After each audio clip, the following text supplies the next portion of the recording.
जय श्रीमन्नारायण। आपदामपहर्तारं दातारं सर्वसंपदां लोकाभिरामं श्रीरामं भूयो भूयो नमाम्यहं। श्रीरंगनाथ परब्रह्मणे नमः। शुभं लाभं कार्यक्रमाనికి స్వాగతం। ముందుగా సంకల్పం।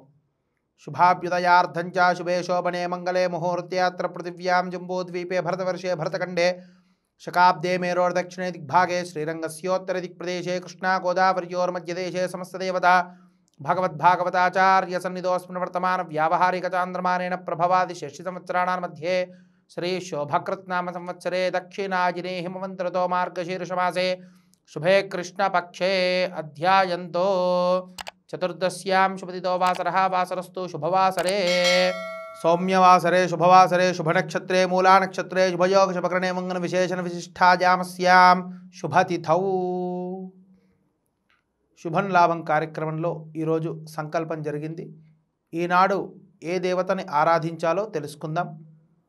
మరి బుధవారము చతుర్దశి కలిసి రావడం చేత అనంతమైనటువంటి ఈ యొక్క సృష్టిలో అనంతుడై అనంత పద్మనాభుడై భక్తులందరినీ కూడా రక్షిస్తున్నాడు।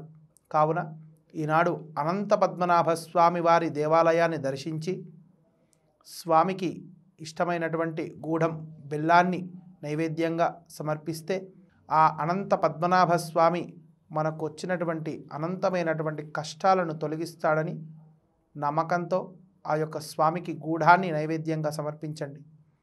మరి ఈనాడు ఉచ్చరించవలసినటువంటి మంత్రము ఓం నమో భగవతే వాసుదేవాయ అనంత పద్మనాభ స్వామినే నమః అంటూ ఒక 11 సార్లు ఉచ్చరించండి।